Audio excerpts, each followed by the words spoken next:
Well, good morning, everybody. Ani, bon matin, and welcome to 2025 AMO Conference. And I wouldn't just mind taking one moment to talk about this stage. It was designed by Encore, who are our AV people, and I just think it's absolutely stunning. So let's give them some applause. Well done, well done. So it's a pleasure to be here amongst colleagues and friends. I haven't been out into the trade show today, but I had the opportunity to visit with many of you yesterday. And you've traveled from near and far, some of you very far. We know Ontario is a big place. The journey from Pickle Lake, yep, somebody's here from Pickle Lake today, I know it well. There we go, Pickle Lake is in the house, to Ottawa is 2,000 kilometers. To put that into perspective, it's almost the same distance from Pickle Lake to Calgary. So well done, Pickle Lake, for being here. Thank you very much. And the fact that you all came here tells me you care. You are here to advocate for your communities. AMO is here to make sure the trip was worth your while, and I believe it will be. We have an excellent few days ahead of us, including sessions, speakers, and meetings. We want to give a warm welcome to Premier Ford, the cabinet ministers, the opposition leaders, and the MPPs who are with us here today. And we're also thankful to have our partners from TVO here once again this year. In particular, Cheyenne, who has been our fearless host for many years. He keeps us a little calm behind the curtain here while we're waiting to come on, and he has quite a sense of humor. And we also want to thank Steve Paikin, who was with us for many years. Although the agenda has been retired, Steve and TVO will continue to keep us well informed and on our toes. And I have to just take a moment to talk about Andrew Coyne. I mean, I always think he is so inspirational. And you know, he's a straight shooter. He calls it like it is. So we were so pleased to have him back again this year. So since a year ago, absolutely for Andrew, yes. It's been a year since I stepped into this role. And you know, so many people have said, what's it been like? And I just have to say, it's been a year of living large, loving every moment, spending time with you, traveling the province, and making sure that I hear what you have to say and take it back to the AMO table. We know our relationship with our neighbors to the south continues to be unpredictable, and you've shown resilience amid the chaos. You keep showing up at the council table, and you keep showing up here for your communities, and we thank you. AMO also continues to show up. We continue to adapt in challenging political, social, and economic times. We know, as you do, that when municipalities do well, Ontario does well. But good governance takes effort. Our new Minister of Municipal Affairs and Housing, he's been in the role for several months now, Rob Flack, is a straight shooter and a good listener. And I can tell you the first meeting that I had with Minister Flack, after we introduced ourselves, they said, I need you to know that I'm quite a blunt speaker. And he said, well, Robin, that's good because so am I. And some of the best conversations we've had have been the one-on-ones where we just say what's on our mind and what we hope to get out of the conversation. We're also pleased to have former AMO President Graydon Smith as our Associate Minister. We appreciate the fact that he knows us well, and so between Minister Flack and Minister Smith, it's a great relationship for AMO and therefore you. The government is moving swiftly as promised. We all appreciate the urgency, but we also understand the importance of respecting our rights holders and the wisdom of safeguarding our environment. Finding the right balance will not be easy, and municipalities have an important role to play in finding that balance. This week, here at the AMO conference, the government will have, it says hundreds on my notes, but I was told last night at a reception that it's around 885 delegations with hundreds of municipalities. I understand that that's a record. So before I go on, I would like to remind you that in every delegation you have, Your staff have prepared a briefing note for you, but that's also happened on the government side, that briefing notes have been prepared. And when you go into those delegations, please take a moment to look around, because in those confined rooms are lots of government staff, public servants who are there to serve the minister and serve you. So maybe take a moment just to say thanks for the job you're doing, because none of us want to be in those rooms hour after hour. Anyway, we know the delegations are important. It gives you FaceTime with the minister or the PA, and they are listening. Almost all of the meetings involve financial discussions, and you've heard AMO's case for a social and economic prosperity review. The way the province funds services and the way your municipalities pay for them is quite frankly outdated. The old formula is ill-equipped to manage the realities we face today. If we respect our shared taxpayer, we should ensure that we are using their hard-earned dollars in a way that makes the most out of every penny. New fiscal arrangements make social and economic sense. And our governments can pull together to build and protect Ontario's economy. AMO is undertaking in-depth research to better understand the projected infrastructure needs across the municipal sector over the next decade. We know that evidence-based policy is essential to effective advocacy. Now, housing and homelessness remains top priorities for AMO, and quite frankly, it should remain a top priority for all governments. In January, AMO released a landmark homelessness study. More than 80,000 Ontarians experienced homelessness last year, a quarter of them children and youth. A couple other things about those statistics. Those are the people who have had contact with our social services. And we know that there are a lot more than the 80,000. We also know that exponentially in the north, those numbers are rising year after year. And I think we can all agree that's unacceptable. But more are at risk, especially in an economic downturn.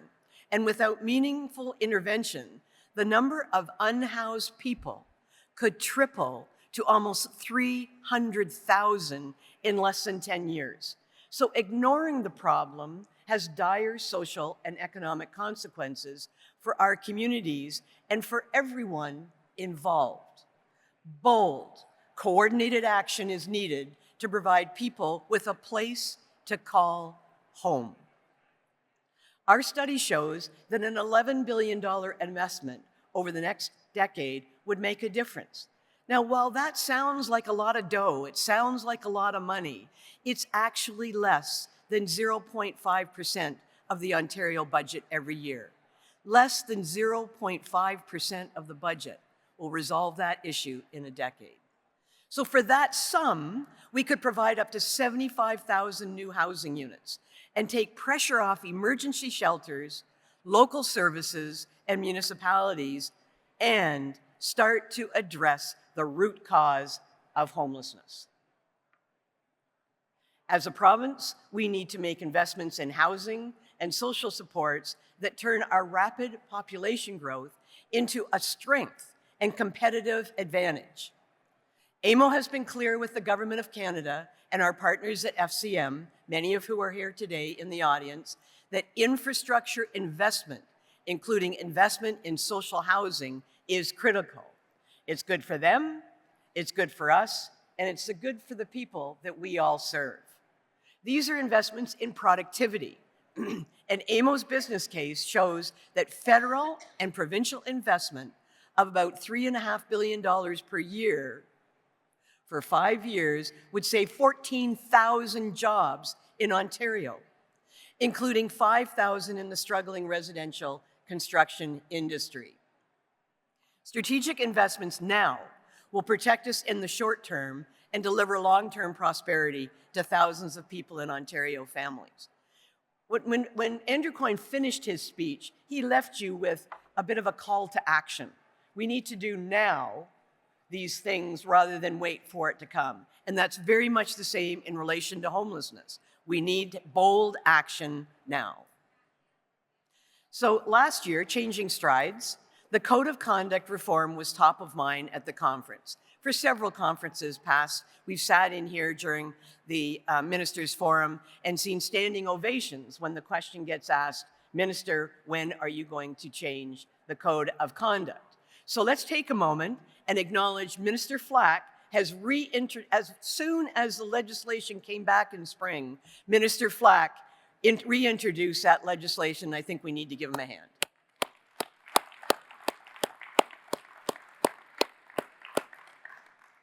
AMO is sharing a few suggestions. Many of us have appeared at the committee, and we've offered many of the same suggestions that you have. But all in all, we are pleased that we're seeing progress on this file. Let's get it in place. If it's not perfect, we can work on it. But there is a sense of urgency across the province. I hear from many of you that we need something in place to deal with the challenges that you have. So there's another issue that has been high on everybody's mind, and that municipalities are also navigating the use of strong mayor powers. We've heard from, on one hand, many mayors that these tools have helped their municipalities to meet provincial priorities like housing. And we also recognize that these powers and duties for the mayors are voluntary. However, AMO continues to highlight concerns with the province about two elements of the Strong Mayor framework. The first is majority rule, changes to the Municipal Act that enable mayors to make law without the support of 1/3 of council. So that's one area that we continue to talk to the government about. And the second area is our second concern is the public administration, powers that enable the head of council to hire and fire the heads of departments and reorganize municipal administration. We just think that this is at odds with good corporate governance practice, so you have my assurance that we continue that message with the government, but we all know that it is a complex and sometimes a divisive matter. Later today, AMO will launch its first Indigenous Reconciliation Action Plan as part of our continued commitment to strengthen Indigenous municipal relationships. It is our strong belief that reconciliation must be rooted in truth, accountability, and sustained partnership.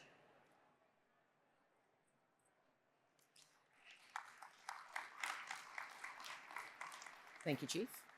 AMO's plan is just the first step on a journey that challenges us to learn and to walk together for a common good. A better, more prosperous Ontario is built on a commitment to ensure everyone is included and fairly represented. We are also proud to be leading two major initiatives, AMO's workforce development and healthy democracy projects. These projects aim to restore municipal governments as places where people want to be elected, want to be engaged, and want to be employed. It's a tall order, particularly when we think about the public incivility, the distrust of government, and disregard for democracy is at an all-time high. Andrew just talked about some of those very same things, partly in the United States, but we know we have homegrown problems as well. So it's fair to say, there have been days where each of you in here, whether you're a staff member or a politician, have really wondered if the job is worth the pay. Oh, and don't get us started on the pay. This conference offers us an opportunity to learn more about these two projects, and I really encourage you to attend some of the sessions that we're offering here today. They're fascinating work done by staff and members of the public. So it is a privilege to stand here as your AMO president.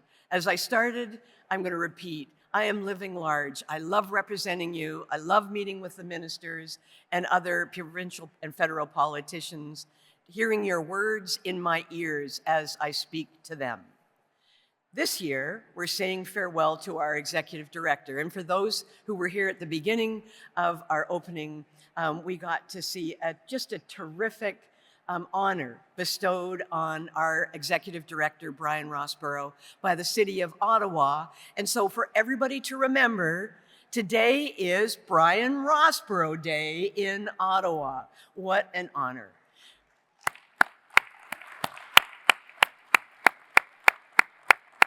Brian has led AMO for the past 6 years through COVID, which were very challenging times, change of government, or the new election with the government, complex policy matters, and he's become such a good friend to me. So thank you, Brian, and I wish you the best in your retirement.